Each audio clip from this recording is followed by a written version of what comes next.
Pô, boa noite, pessoal.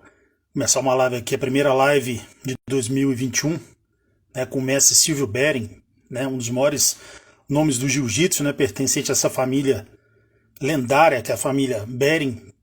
Eu espero ele entrar aqui para a gente começar uma live com o mestre. Sempre uma honra conversar com ele. Esperar o mestre fazer o pedido aqui, para ele participar ao vivo aqui com a gente.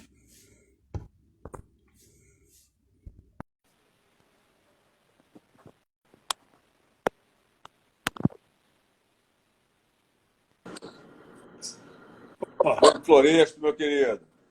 fala, mestre, como é que você tá? Tudo jóia? Tudo bem, e você?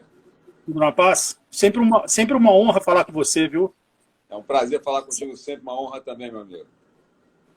Educação e pessoa, você e seu pai são duas pessoas assim que eu sempre acompanhando desde sempre, assim, e um dia que eu consegui conversar com vocês, assim, que eu mandei a mensagem, vocês responderam, vocês têm uma voz bem característica, né, aquela voz forte, assim, aí, caramba, são eles mesmo que Obrigado. estão conversando comigo. Você sente aquela emoção, uma vibração boa vindo de vocês. Ô, obrigado, irmão. Obrigado. É o mesmo. Receber convite é sempre muito bom e é uma boa conversa. Eu sei que você é um bom papo, então vale a pena a gente estar aqui novamente para falar sobre assuntos relevantes. Tem vários amigos entrando aí, o Carlinhos Gão aqui, o Faisal, o Thiago, aí, Toróis, Bernardo, Alexandre, Flavinho,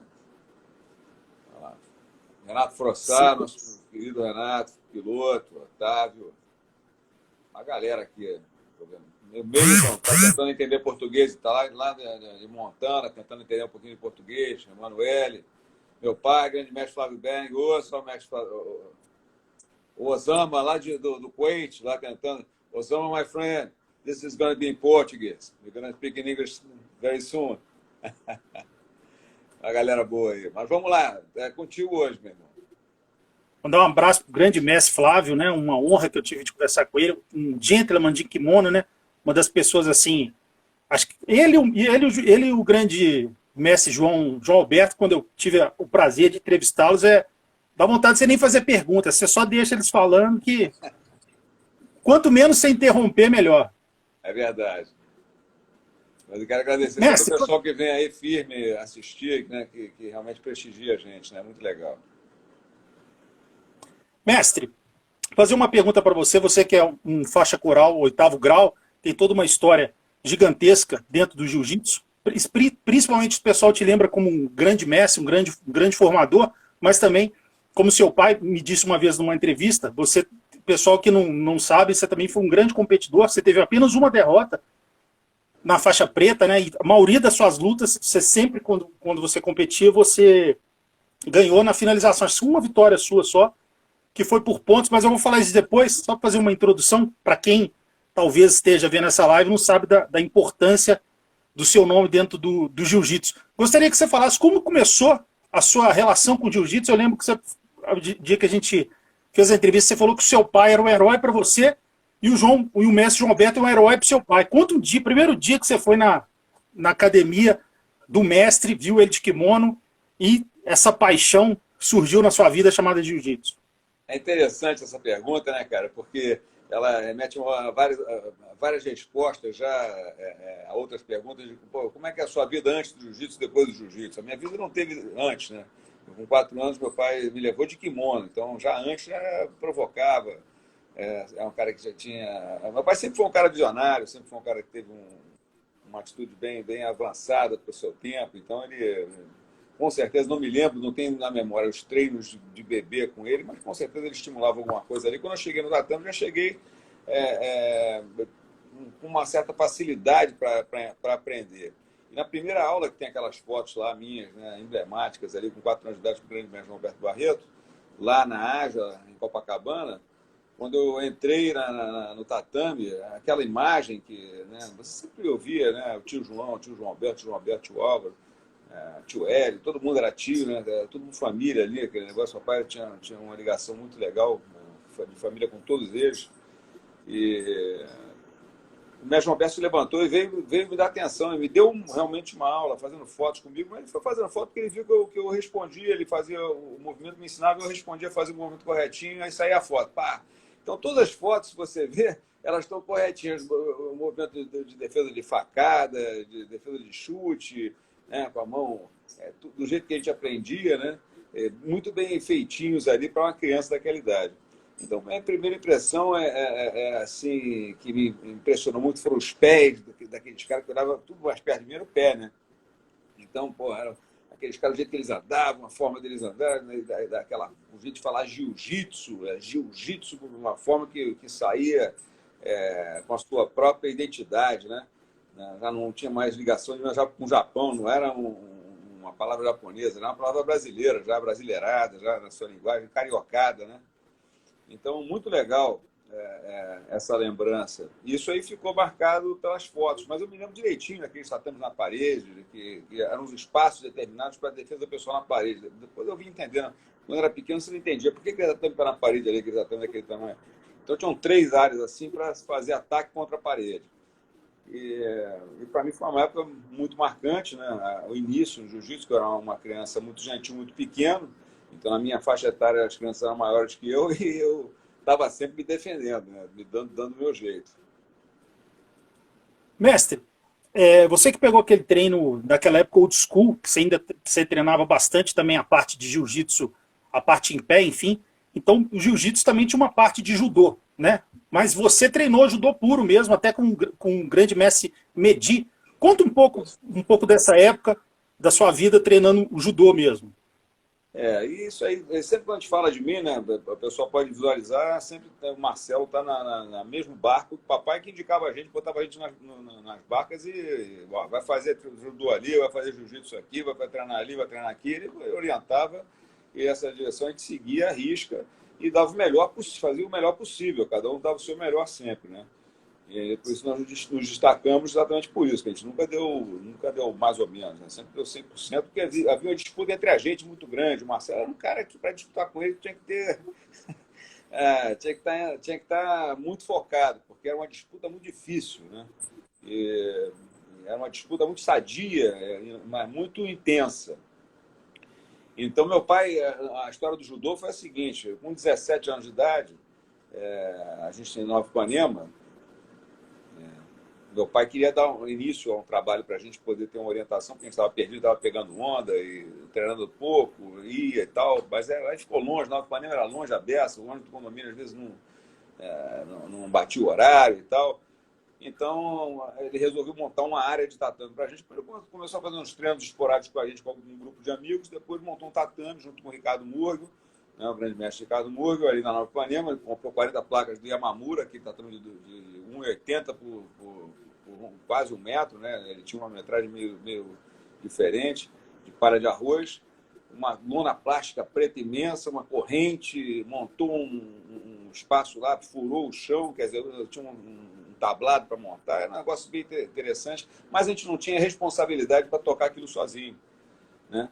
Então ele assumiu aquele negócio e botou o Júlio Gama, o falecido Júlio Gama, o César Gama e Silva, ali liderando o nosso trabalho. Era faixa preta de judô, tanto que era Bering Judô e Jiu-Jitsu, a nossa primeira marca, nosso primeiro nome, né?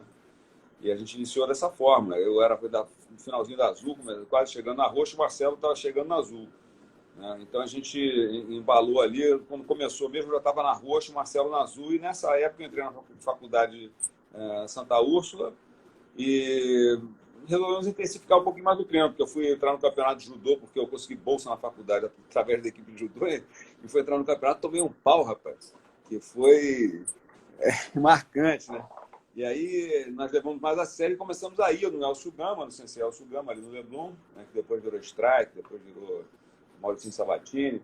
Aquele espaço ali treinava o Ney Wilson, treinava uma galera diferenciada, o Ruizinho, o Romero, uma galera bem legal. E aí a gente começou a competir ali, né? Começou a participar de competições. O Marcelo começou a competir forte também no judô, ali no Elcio Gama, Sensei Elcio Gama. Quando a gente já chegou na faixa marrom de jiu-jitsu, já estava quase chegando na preta ali. O Marcelo chegou no mesmo ano que eu, mas ele chegou um pouquinho depois na marrom. Mas no mesmo ano que eu peguei a preta, eu peguei em janeiro e ele pegou em novembro. Então a gente ali igualou a nossa condição de hierarquia de faixa. Só ficou na idade mesmo que eu tinha que manter a hierarquia de alguma forma ali com ele. Mas ele sempre respeitou, né? Acho que eu consegui manter durante um bom tempo. Mas aí no judô foi essa história. Depois a gente entrou no CC Medir e aí, meu irmão, realmente desenvolvimento técnico nosso, assim, em termos de qualidade pura técnica, né? O CC ele tinha menos o foco da competição, apesar de ser um treino duríssimo, né? Onde você não tinha, nunca sabia qual seria a quebra de limite daquele dia, mas sempre tinha uma para fazer. Mas intensificou muito o nosso estudo, né? Ele cobrava muito conhecimento nosso, a gente tinha que estudar muito aquele judô para fazer preciso, demonstrar para ele mais ou menos não era inaceitável, fazer uma entrada errada pelo som que ele sentava, ele ficava fumando cigarro, tomando um cafezinho, de costas do tatame, dizer que você estava andando errado. Oh, sou burro, anda direito.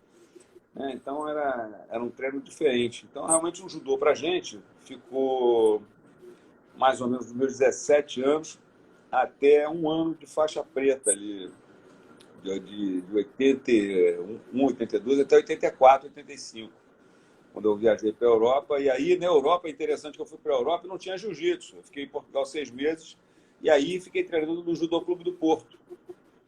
E foi legal porque eu cheguei lá e fui logo testado. Eu disse que era faixa marrom de judô, preta de jiu-jitsu. E o cara falou, não sei o que é jiu-jitsu, bota a faixa branca aí.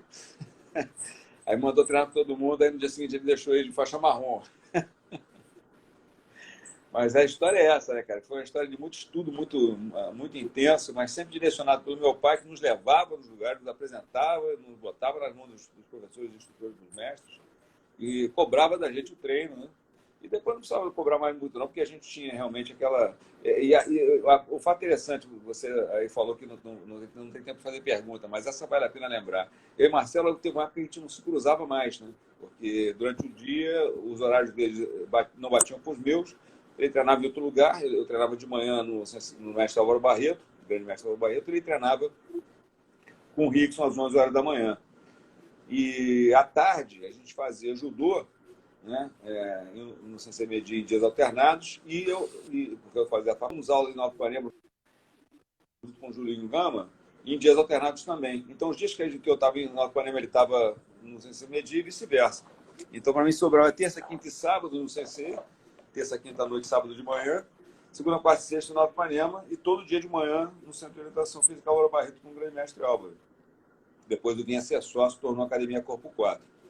Mas essa época com o Marcelo é interessante que a gente dormia no mesmo quarto. Meu pai tirou os móveis que a gente vivia se embolando naquele lugar, quebrava tudo, né?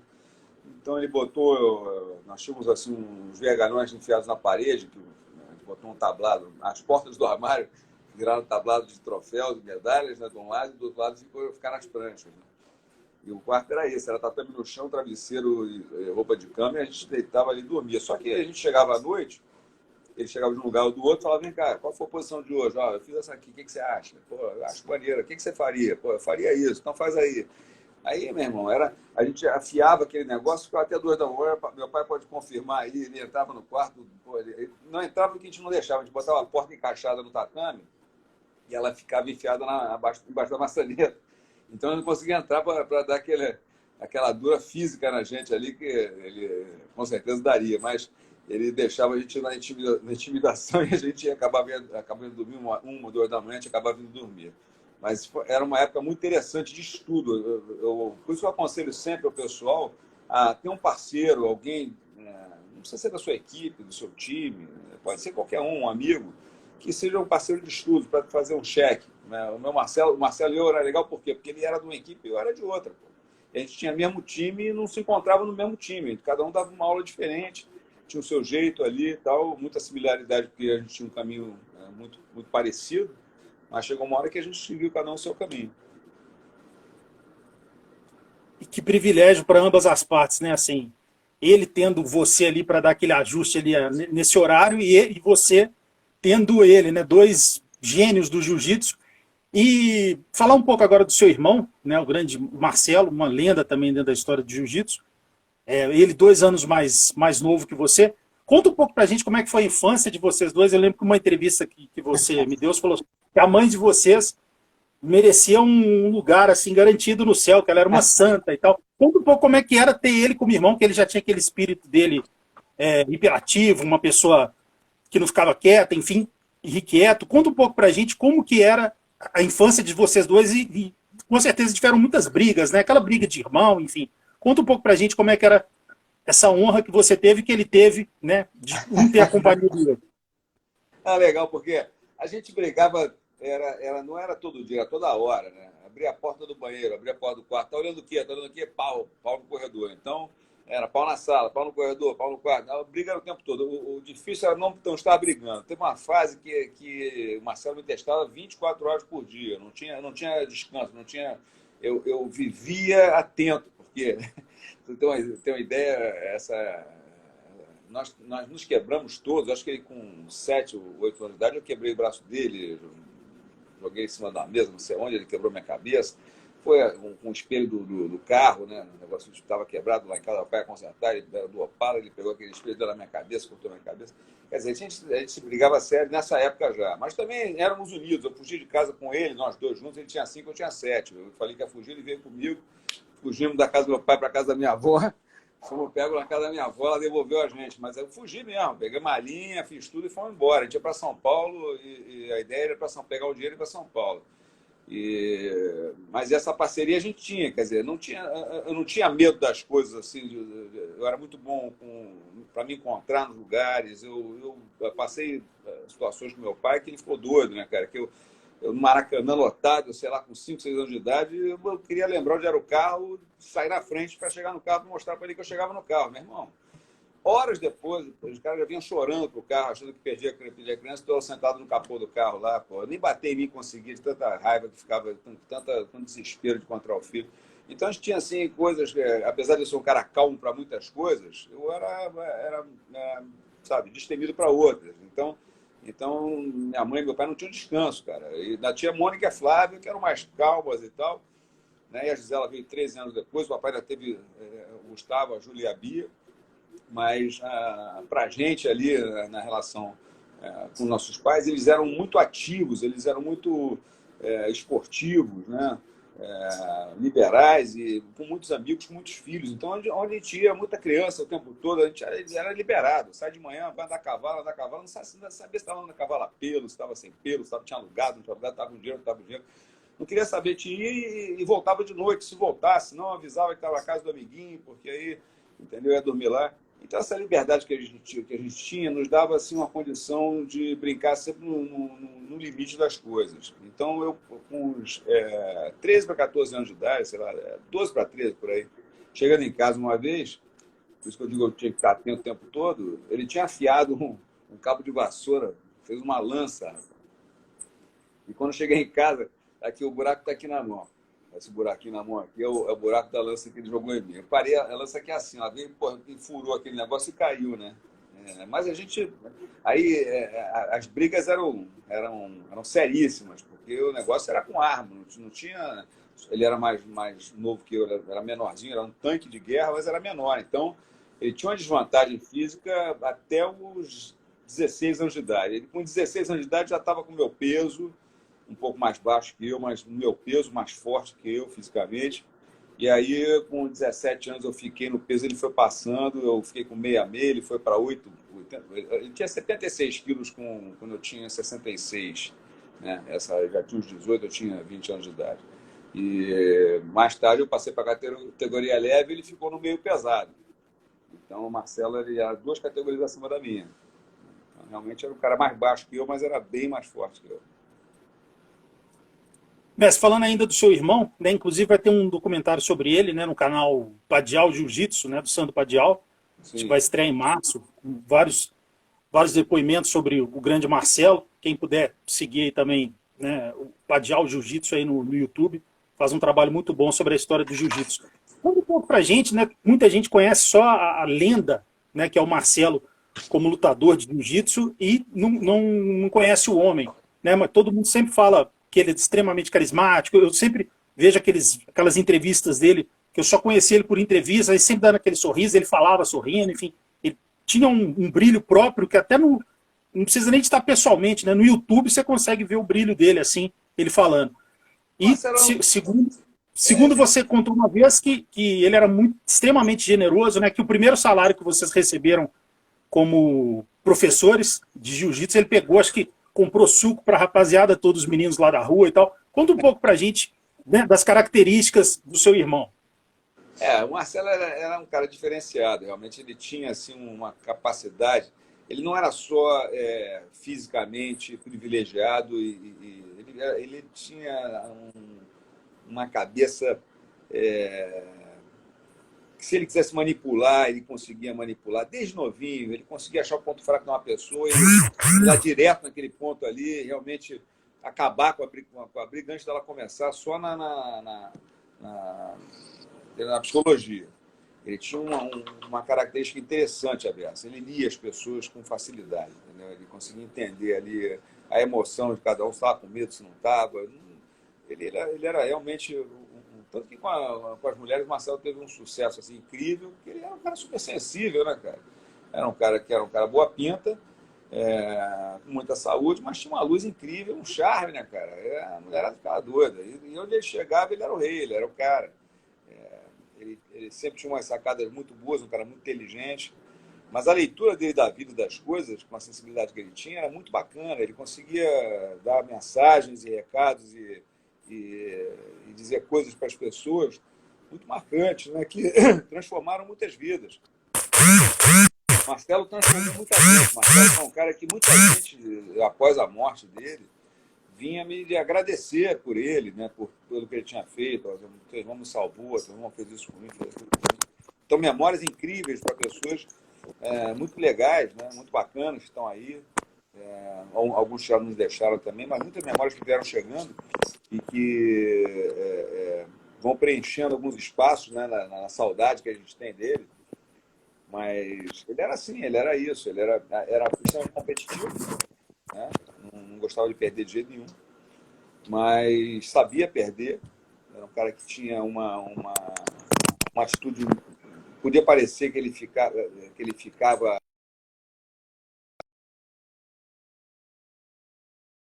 lidava melhor com a derrota do que eu.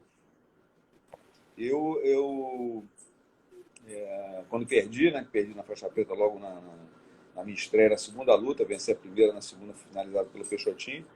O Peixotinho já estava, né, voando naquela época. Eu era da categoria de baixo, quis arriscar lá de cima, e aí na segunda luta eu já estava cansado. O Peixotinho não tem desculpa não, foi lá e pegou como estava determinado a fazê-lo. E eu não tive chance, eu fui superado fisicamente por ele e tecnicamente. Então, me pegou ali rapidamente na chave de braço e decidiu logo o combate. Para mim, aquela derrota foi muito séria, que o mestre Hélio Gracie era o árbitro da luta. E quando terminou a luta, ele levantou. Aliás, na primeira luta era o mestre Hélio Gracie. Então, quando eu ganhei a luta, eu ganhei uma luta muito difícil, era muito duro, o cara muito forte, né? Não me lembro qual era o nome dele. Mas hoje também é mestre do jiu-jitsu e tal, mas eu não conseguia fazer nada. No finalzinho eu consegui uma quedinha e consegui pegar as costas ali, garantir a luta e tal. Mas foi isso, a diferença física, realmente eu senti. E o grande mestre Hélio, ao me dar a vitória, levantou meu braço e falou: pô, que merda, hein? Merda de luta. Ele me liberou a ser aquele negócio, porra, falou exatamente essas palavras. Eu estou aqui querendo falar palavrão, porque ele falou assim. Então, ele me deu quando me deu esse banho de água fria, o grande mestre Álvaro tentou salvar ainda a área. Ele: não, senhor, vem cá, vamos conversar, você ganhou, vamos lá preparar para a próxima. O próximo é o Peixoto e tal, querendo conversar sobre como seria a luta. Mas eu já estava, aí eu fiquei derrotado, fiquei 4 anos derrotado, a verdade é essa. Voltei a competir em 88, lutei 2 competições naquele ano, foi a luta que você viu lá com o Pascoal, mais uma competição no começo do ano que eu lutei. Venci a competição, teve 2 lutas só, semifinal e final, né? Os adversários bem duros também na época, nomes fortes da época, mas foi isso, né, cara? E aí, por diante, eu fiz mais algumas competições, mas aí eu perdi, né? Desde 88 em diante eu não perdi mais. Todos que eu lutei depois disso, eu lutei e venci, e a maioria ficou com finalização, né? Mestre, fazer a última pergunta da sequência sobre seu irmão, Marcelo. Conta um pouco pra gente nessa história que ou não, ela une 3 grandes nomes que infelizmente nos deixaram muito cedo, né? Que é o Hollis, que teve o início daquele evento, né? Daquele desafio jiu-jitsu versus boxe tailandês, começou com um desentendimento entre entre o Charles Gracie e um aluno do Flávio Molina. Aí o Hollis teve aquela invasão da academia, enfim, e depois, poucos meses depois, o Hollis acabou falecendo em 82. Depois teve o evento em 84 e aquela luta, dentre as 3 lutas que aconteceram, uma foi entre o Marcelo e o Flávio. Conta um pouco pra gente como é que foi a preparação dele para aquela luta e se você acha que se não tivesse acontecido a morte do Marcelo, se ele seria essa pessoa que ocuparia o espaço, ou não o espaço dessas pessoas, mas ele seria mais um, como foi como foi o Royce, como foi o Rickson, ele seria mais um daqueles gigantes do jiu-jitsu que conseguiram tudo, ganhar tudo também dentro do Vale Tudo MMA. Se ele seria, em 96, 97, multicampeão também desses eventos todos. Com certeza, Marcelo nasceu para isso, ele só não foi porque não estava lá, né? E todo mundo que tá lá sabe disso. Quem treinou com ele, quem lutou com ele, sabe do potencial que ele tinha, da capacidade que ele tinha e onde é que ele chegaria, né? Onde todo mundo chegou aí, né? Ele estava nesse rol, não tinha por que ser menos. O Toros colocou aqui com 16 anos, já trocava com todo mundo. Marcelo, quando quis fazer vale tudo, resolveu fazer vale tudo, né? Meu pai trabalhava com promoções esportivas. E tinha um pessoal de segurança tal, que trabalhava com a gente, os caras grandes, abertos. O Marcelo resolveu que queria fazer vale tudo. Meu pai falou: tá bom, vou chamar um cara para fazer um teste com você. Chamou um cara gigantesco, o apelido do cara era Hulk. E o cara era enorme, uma parede. E quando foi lá no Julinho Veloso até. Aí levou o cara para fazer um teste com o Marcelo, ver se o Marcelo aguentava, se o Marcelo realmente tinha essa vontade toda, se ele ia medrar, o que ia acontecer. O Marcelo, meu irmão, deu-lhe quando começou a brincadeira, o cara já tirou o sapato ali para fazer no tatame, né, e tal. Mas o cara foi dar um pontapé no Marcelo, o Marcelo voltou com um tapa estalado na cara do cara, porra, botou para baixo, finalizou. E o meu pai ficou... Eu falo: e agora? Aí, pô, realmente foi muito rápido, muito fácil, né? O cara não teve a menor chance com ele. O Marcelo, ao invés daquilo ali diminuir um pouco o ímpeto dele, pelo contrário, só motivou. E ele era assim, quer dizer, ele gostava da pancadaria. Quando a gente fazia pancadaria, ele adorava. E meu pai adorava também fazer pancadaria, a gente fazia direto, não tinha essa. Lá em Nova Panema a gente fazia de tudo que é jeito, de 2 contra 1, no campo de futebol, no bosque, na grama, no cimento, onde tivesse, a galera se encontrava, estivesse chovendo, não estivesse chovendo, temporal, em qualquer condição, né? E isso foi uma coisa que sempre manteve o Marcelo acho que de uma forma ou de outra, ele sempre quis muito ali satisfazer aquela expectativa, porque meu pai era um cara muito à frente da gente, né? O pai batia na gente, porra, até a gente ficar faixa preta muito tempo, né? Ele era um cara que sempre foi muito forte e muito técnico. E a gente realmente, apesar de chegar num nível técnico, pô, realmente de destaque e tal, a gente tinha... O papai tinha um respeito, mas ele sempre fazia com a gente um negócio diferente. Então, eu acho que o Marcelo sempre teve essa vontade de mostrar um serviço, fazer um negócio bem feito. E também, quando chegou na Academia Gracie, ele encontrou ali na família, pô, a rampa de decolagem, né, bicho? Ali, o cara que queria ser quem ele queria ser, era ali que ele tinha que ser, né? Desde cedo já tinha determinação que ia casar com a Aquila, né? que ia ser marido da Aquila, pela faixa azul ainda. Ele já estava apaixonado ali. Aí, quando ela se separou do Nelson, ele estava na Bahia e voltou. Ele tentou voltar, não me lembro direito, mas ele era um cara que tinha, assim, a cabeça dele era determinada para as coisas que ele queria. Então não tem a menor dúvida. Se ele estivesse aí, eu chorei muito em 94, cara. Desculpa, 2004, lá na Bahia, depois de um evento, imaginando como seria se ele estivesse comigo lá, né? Eu realmente, após as vitórias da equipe, a gente teve um destaque lá na equipe, principalmente na faixa preta, né? Eu levei o Corleto, o Verdun, o Mário Reis, o Lução e tal, e na faixa preta a gente fez um monte de medalha. Eu levei 9 pessoas, trouxe 11 medalhas para o Rio. Então, a gente, apesar da equipe ter sido pequena, né, o resultado em percentual foi excelente. E Eu tive um momento ali que eu fiquei realmente muito emocionado, imaginando como é que seria, né? Estando com ele, porque perdendo aquela oportunidade da gente poder estar dividindo isso, aquele momento de vitória. Eu não tenho dúvida que a família Bering, se a gente hoje tem esse respeito aí, né, cara? Isso é um negócio legal, a gente tem esse respeito, a gente tem essa não vou dizer sucesso, né, mas tem um resultado positivo aí no mundo inteiro, né? O respeito às pessoas, a consideração, convidados para todos os debates e funções possíveis ligadas ao esporte. Imagino com o Marcelo, cara. Né? A gente conseguiu chegar onde chegou hoje, né? Meu pai com a equipe enorme que ele tem, eu com a equipe enorme que eu tenho no mundo inteiro. A gente conseguindo ter o que a gente tem, imagina com o Marcelo como é que seria. Aí tá o pessoal daqui, tem uma galera que eu não falei ainda, mas aqui, a Drica tá aí, duas Dricas aqui. Drica Conde Menezes, minha boss, querida. Papá. O Pedrão, de Montreal, Vander, a Drica lá do Rio Grande do Sul, aí o mestre Leo Teixeira, o outro mestre Marcos Soares, um monte de mestre aí, cara, João Moraes, a galera toda aí tá assistindo, dando aquele prestígio, Toróis. Mas é isso aí. Graças a Deus, prestigiando. Mestre, você acabou que você acabou respondendo a segunda pergunta antes da primeira, sobre a preparação dele para aquele evento de 84, e também sobre como que foi a sua ajuda para ele naquele evento. Marcelo correu atrás da preparação dele. Ele foi a preparação na Academia Gracie, tinha o treino de 11 horas que acabou sendo mobilizado para isso, né? E havia os treinos específicos, especiais entre a equipe ali fechada. E ele foram para o Carson, né, uma garotada colou com ele ali, uma garotada louca para lutar, que estava afim, estava na ponta dos cascos, os garotos colaram com ele e eles foram atrás de treino.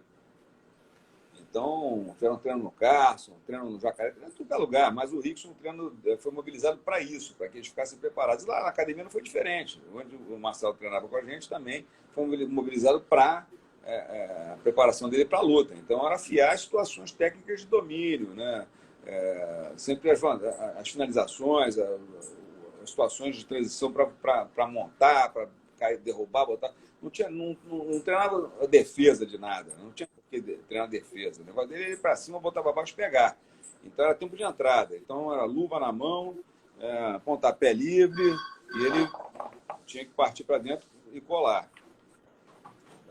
Só um instantinho. Partir para dentro e colar. A ideia era essa, era realmente botar para baixo e pegar. E ele tinha um destaque, ele era muito técnico, né, na parte de perna. Judô, né? Marcelo, além de ser muito forte e veloz, ele era muito técnico, ele tinha muita precisão nos golpes dele, muito tempo de golpe. Então ele tinha uma facilidade incrível de botar o pessoal para baixo, né, cara? Quando colava, botar para baixo, facilidade incrível, era um tanque realmente. E ali, aquelas relações, a preparação do Marcelo, todo mundo ajudou. Todo mundo que era do jiu-jitsu, que era adversário, que não era adversário, todo mundo ajudou. Aquele grupo todo se uniu, o jiu-jitsu se uniu naquele momento e todos se ajudaram, né? Então foi uma coisa muito bacana. Ali foi uma união incrível do jiu-jitsu. As pessoas que se enfrentavam com animosidade em eventos nossos, a gente não poder cruzar no tatame de repente, estava ali de repente naquele momento focado na preparação de todos aqueles que estavam ali com possibilidade, que tinha um monte de gente que podia ter lutado, né? Então podia ser um, podia ser o outro. Tinha uma linha de frente ali preparada, mas tinha um monte de gente ali. Tanto que o Inácio entrou encaixado. Era o Fred Cruz que ia lutar e o Inácio chegou lá na hora e foi ele que lutou. Estava ali, veio do escritório dele com a sunga dentro da maleta, né? Mas foi isso, a preparação e ajudar, sempre ajudei, né, cara? Eu sempre ajudei do meu jeito, treinei muito porrada com o Marcelo, demais, entendeu? Um cara que a gente fazia muito com nossos alunos, todos que estão assistindo, que treinaram com a gente na época de garotos, lá na época tanto da Corpo 4 como antes, no Alto Ipanema, no Canaveral, no Júlio Gama, no Júlio Veloso, né? Onde o Marcelo deu aula, Ali, para a gente, o treino de vale tudo era constante, né? Era regular.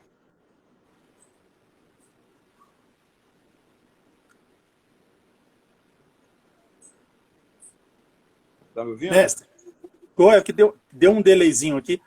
Mestre, todo mundo sabe que você foi também, como você já até relatou aqui antes, também foi um ótimo competidor de jiu-jitsu. Mas a sua história, quando a gente pensa no mestre, né? No professor, no grande formador de campeões que você foi.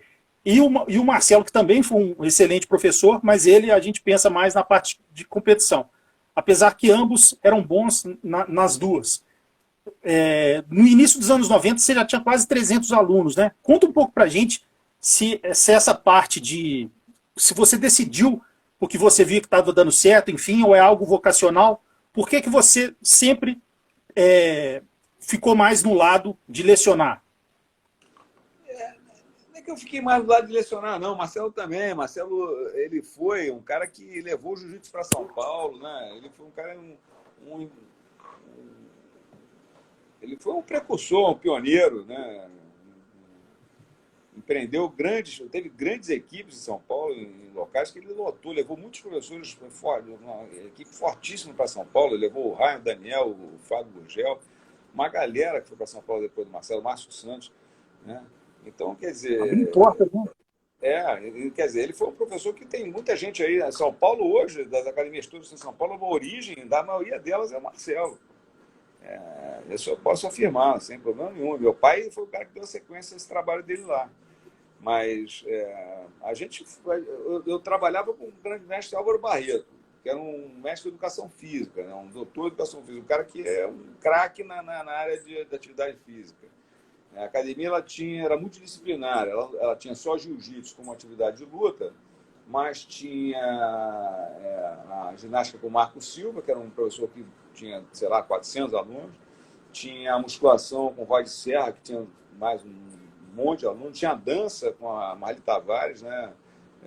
Começou com o Leme Day, depois Marli Tavares, e passou com nomes assim incríveis, né? Que lideraram a dança, então tinha uma linha de frente muito forte ali, de professores.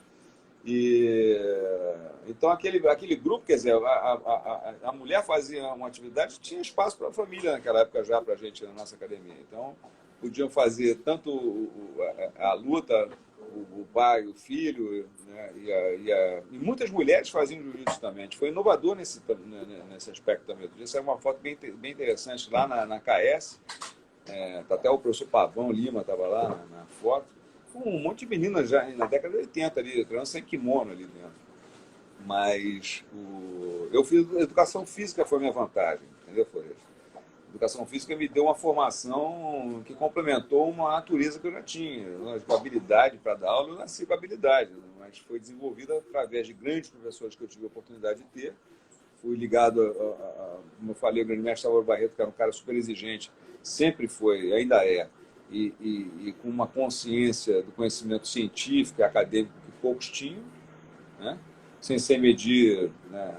Eu digo dos caras mais atuantes na minha carreira, me ensinando diariamente, sem se medir que era aquele cientista, né?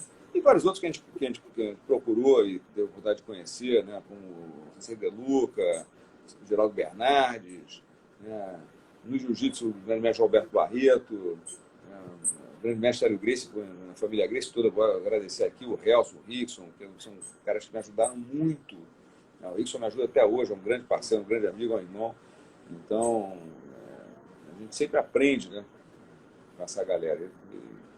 E é isso, quer dizer, acho que o sucesso veio... Eu sempre onde eu estou, eu consigo botar bastante aluno. Mas é porque essa ciência toda que hoje o pessoal tem aí de fórmula secreta de encher a academia, sabe? Eu quando assisto esses cursos, são super interessantes. Eu faço isso aí tudo desde a década de 80, pô, entendeu? Essas estratégias todas. Pô, eu pegava aluno, se o cara sentasse comigo, um segundo ele virava meu aluno.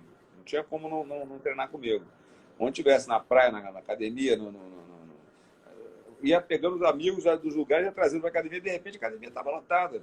Tinha época que eu tinha que filtrar, o cara ia entrar, tinha que ir no escritório antes conversar para ver qual era dele, o que ele queria, para ver onde é que eu encaixava o cara naqueles horários que eu tinha lotados.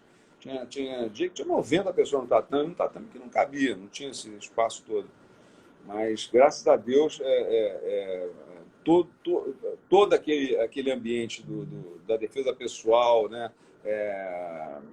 Acho que uma das fórmulas também de dar certo é que a gente nunca abandonou a defesa pessoal. O pessoal acha que defesa pessoal e jiu-jitsu, para mim, sempre foi a mesma coisa. Numa aula, nunca dei uma aula de jiu-jitsu que não tivesse defesa pessoal na aula. Eu não sei fazer sem dar aula de defesa pessoal. Entendeu? Judô, não sei como dar aula. E antes de fazer judô, eu já dava aula de luta em pé. Então, quer dizer, daquela forma, né? Eu fazia muito bem, quando eu entrei no judô, eu fazia muito bem de Ashivarai, Otigari, Ostogari e Tomoe-nagi, que eram as 4 quedas básicas que o grande mestre Álvaro obrigava a gente a fazer. Eu fazia bem, tanto que minha queda no judô foi Ostogari a vida inteira. Depois virou um pouquinho de Harai Goshi, mas era por ali. Então, essa bagagem toda daquele trabalho tradicional aliado à educação física, né, umas características pessoais e um ambiente que a gente tinha, nos trouxe aquele sucesso daquela época que rendeu e rende até hoje. Né? Mestre, está aqui até o Toros BVJJ, não sei se eu estou falando para o Toros, falando aqui a honra que ele tem de ter tido você como professor dele, e é sempre quando eu vejo suas lives, você dando aula, a gente vê o prazer que você fica, aquele brilho nos olhos ali, você dando aula, até um dia você fez uma live, era uma turma de garotos, assim, um menino de 10, 11 anos, aí na hora que ele saiu, ele estava na guarda de um professor, né, e ele saiu e falou, quando você sair, faz o cumprimento, faz a saudação pro seu professor e sai. Ele voltou e fez, assim, aquela coisa bem marcial, é bonito, você vê o respeito, sem precisar, né, fazer nada mirabolante, mas você tem essa energia que você consegue autoridade sem muito esforço, isso é muito bacana. E falar das centenas de pessoas que você já formou, como falar especialmente do Márcio Corleta, do Mário Reis, do Verdun, quando você vê que um pupilo seu chegou num nível tão alto assim, deve dar um orgulho, uma satisfação muito grande, né? Dele também depois se transformar num grande professor, num grande homem. Qual que é a grande alegria que você tem dentro dessa sua profissão de mestre? Qual que é o momento que você fica mais feliz? Sabe o que é engraçado, né, Floresta? Eu acho que é uma coisa aí, o pessoal vai ficar. Quem é esses caras, esse pessoal que faz aula comigo, fez aula comigo, vai entender o que eu falo. Não fizeram mais do que obrigação, nasceram para isso, pô. Se o cara nasceu para ser competente, se for incompetente, ele é um burro, né? Ele é um desperdício. Então, a gente trabalha para que o cara alcance o seu pleno potencial. A verdade é essa. Então, se o potencial dele é atingido, e nunca né? Que a gente tem que buscar a vida inteira, e por isso é legal ver esses caras sempre buscando cada vez mais, crescendo, estão aí avançando, são considerados uns caras de destaques nas suas vidas, em tudo que fazem, mas não fazem mais do que obrigação, né? Então, é legal, eu fico surpreendido, fico muito feliz, realmente fico assim, super satisfeito quando eu vejo alguém que me surpreende, que não era para ser, né? De repente não tinha aquela habilidade, aquela capacidade toda e tal, e venceu todas as barreiras, as dificuldades, pela determinação, pela vontade, e chegou ali a um sucesso, conseguiu um reconhecimento. Então, a gente tem, nesses aí, realmente, essas são as grandes vitórias. Esses outros que nasceram né, já predestinados a alcançar um potencial diferenciado, eles não fizeram mais do que obrigação. Agora, caíram. Se caísse na minha mão, na mão de qualquer um, ia ser a mesma coisa. Iam chegar onde chegaram. É isso que eu quero dizer, entendeu? Eu acredito que a parte técnica, a relação com a defesa pessoal, o jiu-jitsu mais tradicional, lógico, tem a sua influência. Mas acho que os grandes gênios, os grandes nomes, eles já têm uma predestinação. Mestre, falar um pouco agora do Kiwan Gracie, né, filho do Marcelo, seu sobrinho, né, simplesmente não precisa de falar nada, ele tem no sangue dele Gracie e Bering, né, tem como avós o Carlos Gracie e o Flávio Bering. Então, assim, não precisa de falar nada, né? Mas conta pra gente como é que você tá vendo a evolução dele, ele que no MMA tá com uma vitória e uma derrota, mas a pergunta que eu vou te fazer, além dessa, como é que você tá vendo a evolução dele, o que você vê do Marcelo nele como lutador? Coisa assim que no dia que você viu ele, o jeito de caminhar é parecido, algo que você viu que te remete ao Marcelo. Eu acho que a característica do ambidestro ali, da base, ele tem uma base de canhoto, troca e tal, ele faz uma basezinha diferente ali. É tudo diferente, né, cara? A base do Vale Tudo da época do Marcelo, porra, o Marcelo não evoluiu para essa trocação que o pessoal evoluiu, não entrou na MMA como. O MMA não existia, era Vale Tudo. O MMA foi desenhado depois pelas suas regras e hoje o treino, desde o começo, o treino é diferente. Porra. Então o Kiwan ele já tem um treinamento moderno, totalmente diferente do Vale Tudo. Quer dizer, anda diferente, troca diferente, chuta, para aquele negócio. Já tem outras habilidades, são até outros objetivos ali, né? Um pouquinho mais diferentes. Mas eu vejo no Kiwan algumas características bem legais. Agora, eu não vejo tanta semelhança, vamos dizer assim, na agressividade como o Marcelo sempre teve. O Marcelo, o Kiwan é bem mais técnico. Eu acho que o Kiwan ele é mais... Ele é estrategista, entendeu? Ele é um pegador e tal, mas ele é estrategista. Ele pensa, ele vai, ele atua, O Marcelo não queria saber. O Marcelo, se cutucasse com vara curta, o Marcelo ele ia, meu irmão, ele vencia pelo cansaço. Inclusive, a gente tinha um treino que a gente fazia muito que era assim, cara. Não importava quantas vezes alguém pegasse o outro. Quem cansasse primeiro, perdia, né? Esse que era um bom treino. Mas a ideia é realmente do Kiwan preparado, ele está sendo preparado, eu estou achando ótimo. Ele está dentro de um processo de preparação, hoje em dia com múltiplos preparadores. Então, é um cara que treina a trocação dele, outro que treina a parte de botar para baixo, da parte do wrestling. Né? O chão dele está lá numa equipe maravilhosa com o Roger, né? Com o Maurição sempre ali ao lado, dando uma voz de sabedoria. Então, está no caminho certo. Cabe ele agora encontrar nesse caminho da MMA o seu espaço e acredito que ele precisa de um pouco mais de agressividade, né? Não ficar tão bonzinho, né? Ele ainda tem um lado bom nele ali que tem que tirar, aquilo ali tem que estar com a maldade, entendeu? Mas ele tem esse lado, é só aquele momento do clique, né? Vai dar um estalo, ele vai soltar. Mas ele está no caminho certo, cara. Ele tem um potencial incrível. Ali a família, eles treinam duro entre eles todos, ele sempre tem um destaque, ele sempre se dá bem, sempre faz bem. Mestre, caminhando aqui para a reta final, para as últimas perguntas, eu gostaria que você falasse um pouco desse programa que você desenvolveu, que eu acho que é das coisas mais importantes que você fez, e é um legado absurdo que você está deixando, que é um programa de gerenciamento de progressivo de comportamento, para a pessoa verbalizar antes de sair para uma briga, tentar evitar ao máximo uma briga, enfim, né?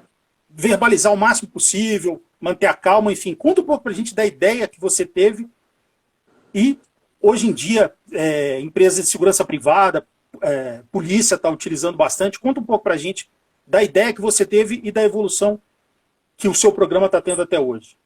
Bom, o programa está tendo muito sucesso, viu? Foi até legal você falar, porque eles têm sido chamados para várias oportunidades que estão acontecendo aí, interessantíssimas, em altíssimo nível de segurança pública, né?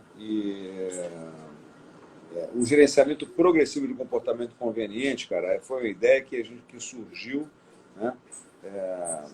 Para inovar, realmente para trazer... A ideia não era inovar, nem pensei nisso, aconteceu, né? Isso é uma inovação. Mas haviam espaços, lacunas a serem preenchidas na defesa pessoal que eu fazia, né? Então, de repente, numa situação de intimidação, né, onde não havia, não cabia uma torção, uma queda, uma projeção, seja lá o que for, qualquer tipo de agressão física ou resposta física, a gente tinha que procurar conversar.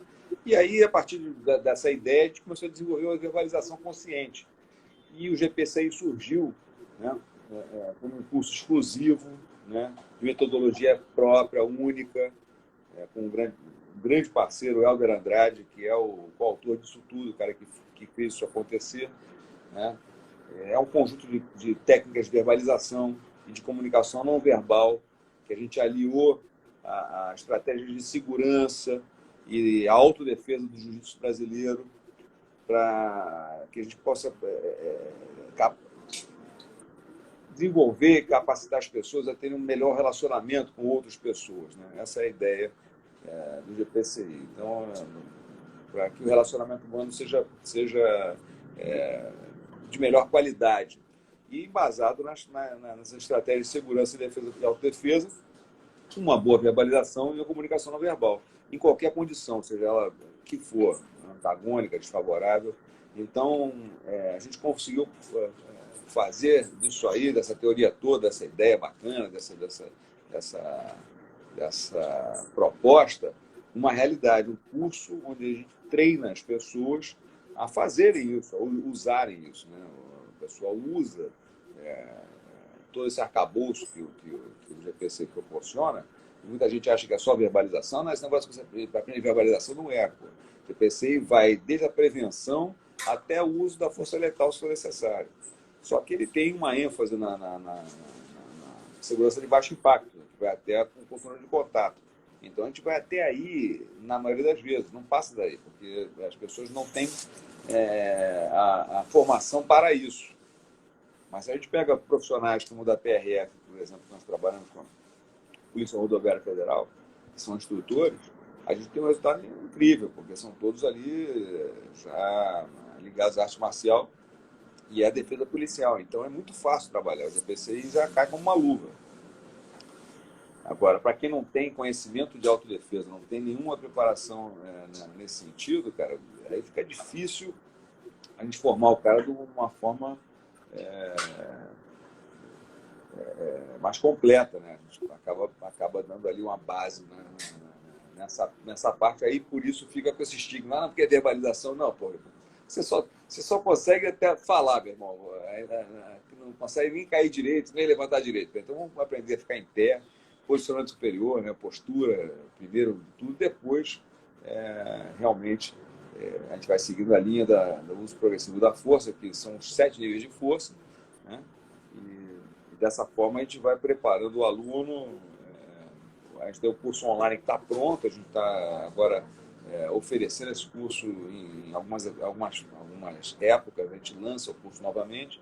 Então, na próxima vez aí, a gente vai também direcionar para você aqui para fazer a divulgação, mas em breve já está saindo mais uma turma para esse curso, para a gente poder fazer uma formação, porque a gente interage com os alunos, tem uma parte, como eu disse, né, como a segurança de baixo impacto, a parte prática é uma parte bem simples, mas mais precisa.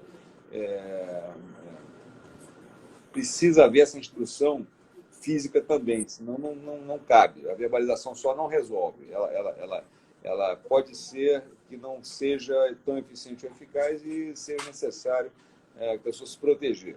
Então, aí que entra a parte da autodefesa do jiu-jitsu brasileiro. Mestre, fazer uma pergunta, uma dúvida que eu tenho, talvez seja até uma pergunta um pouco cretina, se for, você pode falar. Por exemplo, muita gente deu esse curso, por exemplo, estou falando não específico desse, mas, por exemplo, o treinamento de defesa pessoal, de jiu-jitsu para policiais, por exemplo, acontece há muito, muito tempo. Por exemplo, o Rorion já dá isso nos Estados Unidos, enfim. Mas o dele era específico o treinamento mesmo de jiu-jitsu para eles.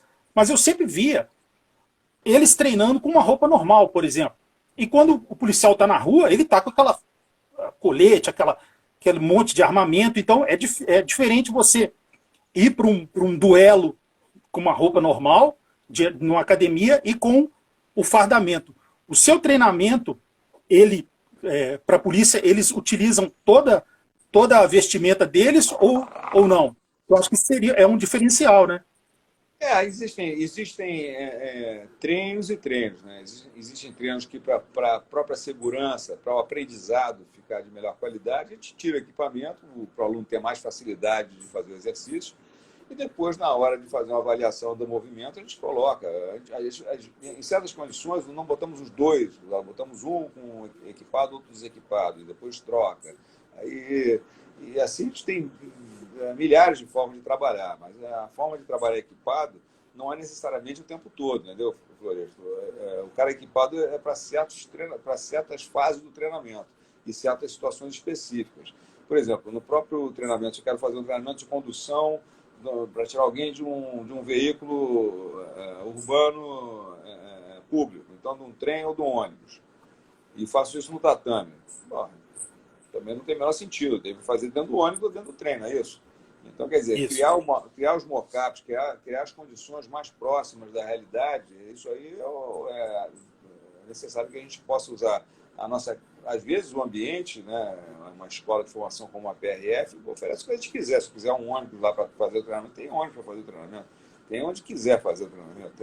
Um armamento de choque, disso, aquilo, tem tudo. Então, não falta nada. Mas, em certas situações, né, em certas unidades, o equipamento que o cara vai treinar é aquele que ele usa. Então, se você danificar o equipamento durante o treinamento, né, colocar ele à prova o tempo todo, chega na hora ali, o cara, sabe, já compromete. Então, para certas realidades, a criatividade vai ter que funcionar, entendeu? Então, eu entendo, às vezes, que não haja um treino equipado por esses motivos. Entendi. Bacana. Boa a sua resposta. Mestre, fazer a penúltima pergunta, e essa é uma dúvida que eu tenho. Por que o grande mestre Flávio Bering, seu pai, colocou... Isso é uma coisa da perspicácia dele, de colocar você no mestre Álvaro e o Marcelo no Rickson, porque teoricamente seriam os dois. Ele olhou, não, essa característica desse meu filho é mais assim, vou colocar ele com esse, ele com aquele. Isso foi uma coisa da cabeça dele, né? Então, na verdade, o que acontece? Ele abriu as portas para a gente quisesse ir. E houve ali uma identificação mais... sabe, eu fui junto com o Marcelo, quando o Marcelo foi levado para a Academia Gracie, eu fui junto. Mas eu já era faixa roxa do grande mestre Álvaro. Chegando lá, o grande mestre já estava na portaria e esperando a gente entrar. Ali, pô, Flávio, como é que é, Flavinho, teus filhos aí, bacana, Silvinho, Marcelo, vem cá, Marcelinho, vem treinar aqui, quem vai treinar Marcelinho, o Rickson, vem cá, leva o Marcelo. E aí, Silvinho, tá faixa roxa, né? Faixa roxa, tá com o Álvaro, né? E, pô, então, quer dizer, aquele negócio está muito bem, era tudo em família, ele não tinha essa. E as portas estavam abertas, era o que eu quisesse ir, eu ia lá treinar, treinava lá a hora que eu queria. Só que, como eu comecei a dar aula na academia do mestre Álvaro, do grande mestre Álvaro, logo cedo também, né? Comecei a ajudar nas aulas, eu tinha um horário de 7 às 11 da manhã, e o treino do Rickson às 11 a 1, pô, não tinha condição de eu sair do treino de 7 às 11 e embalar no treino de 11 a 1 e depois dar aula à noite, ou treinar à noite, judô, fazer a faculdade, como eu tinha que fazer. Então, realmente ficou difícil, mas eu ia. E treinei na Academia Gracie, quando voltei de Portugal, depois de 85. Treinei lá até 88. Treinei lá de 85 a 88. No meio, foi 84. No meio do ano, quando voltei, fiquei até 88 na Academia Gracie. Também treinando com o mestre Álvaro Barreto, com tudo que eu fiz, né, onde eu fui, o mestre Álvaro me dando todo o consentimento, tá em casa, pode ir, vai lá. Mestre, e a relação do seu irmão tinha uma verdadeira, assim, uma verdadeira paixão, assim, pelo Rickson, né? Conta um pouco pra gente da ligação dos dois, e quando você encontra com o Rickson, sempre vocês falam sobre o Marcelo, enfim, ele deve ter sentido muito, né, que segundo dizem que ele foi o melhor preta da história do Rickson, né? Não sei se foi da história, mas na época dele ele realmente foi o destaque. Né? O Marcelo se destacava perante aquele grupo que ele fazia parte. E como acho que identificação, nunca vai ter ninguém que tenha tanta identificação com isso como o Marcelo tinha, entendeu? Essa é a verdade. Os caras eram mais irmãos do que o Marcelo e o Rickson andando, falando, era a mesma coisa, igualzinho, muito parecido. Né? Não tinha diferença nenhuma. Né? E essa paixão realmente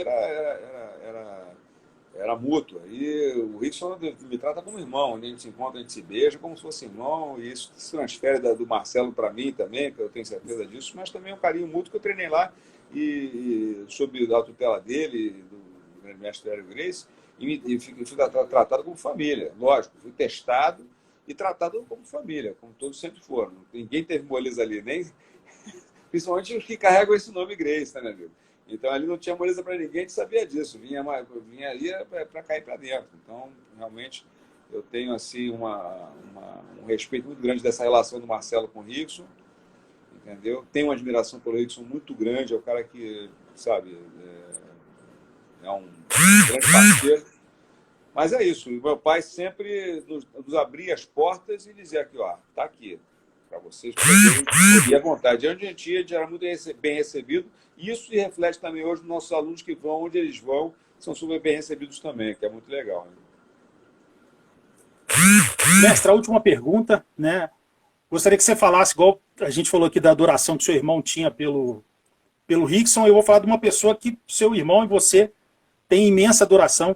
Deixar essa pergunta final para você fazer uma homenagem para o grande mestre, né? Apesar dele não ter sido seu mestre direto, ele foi o mentor, porque ele que te levou. Sem ele, nada disso teria acontecido, que é o grande mestre Flávio Behring. Fala para ele, para a gente, né, da importância desse homem que é um gentleman, uma pessoa assim, educadíssima, o jeito dele falar, o Bota, assim como você também, ele fala de um jeito tão firme assim, que não precisa de mais nada, a gente só escuta e vai aprendendo. É bem agradável o tom de voz dele também. Né? Um homem de 83 anos, com aquela saúde, boa pinta, fala 6 idiomas, uma cultura excepcional, um verdadeiro mestre mesmo, não só do jiu-jitsu, mestre na vida. Né? Conta um pouco pra gente como que é ter essa figura lendária como pai e mentor. Pô, olha, eu vou te falar, não vai dar tempo, cara. Eu tenho muita coisa para dizer e eu só posso dizer que sem ele nada disso aconteceria, nada disso seria possível, né, cara? Ele é a razão de tudo isso. A razão do jiu-jitsu na nossa vida é ele ser do jiu-jitsu. Né? A razão do jiu-jitsu na nossa vida é o amor dele pelo jiu-jitsu, a dedicação dele. Meu pai não era um cara envolvido, sempre foi comprometido. Meu pai sempre foi ali dentro do jiu-jitsu, dentro da família, ali na veia o negócio. Né? Não tinha essa. Alimentação Gracie, mentalidade Gracie, e pronto para tudo o tempo todo. Um cara de muita atitude, sempre teve muita atitude. Então, porra, sabe, com a gente, comigo, o Marcelo, ele teve muita paciência, muito carinho, muito cuidado, ele nos educou muito bem, nos ensinou todos os valores, tanto ele quanto minha mãe e toda a família nos ensinou todos os valores. E hoje nós somos pessoas respeitadas, minhas irmãs, meu irmão, Gustavo, e queridas pela educação que tivemos por ele. Né? Mas é isso aí, tem só agradecer. É o cara. Com certeza. Ele diz o seguinte, ele conta uma história, Floresta, vou contar para você rapidinho aqui, que quem foi responsável da história da maratona, né, quem trouxe a mensagem que o corredor chegou entregando, né, foi o Éfoda. Meu pai é o Éfoda nessa história. Ele é o cara que realmente fez o negócio acontecer.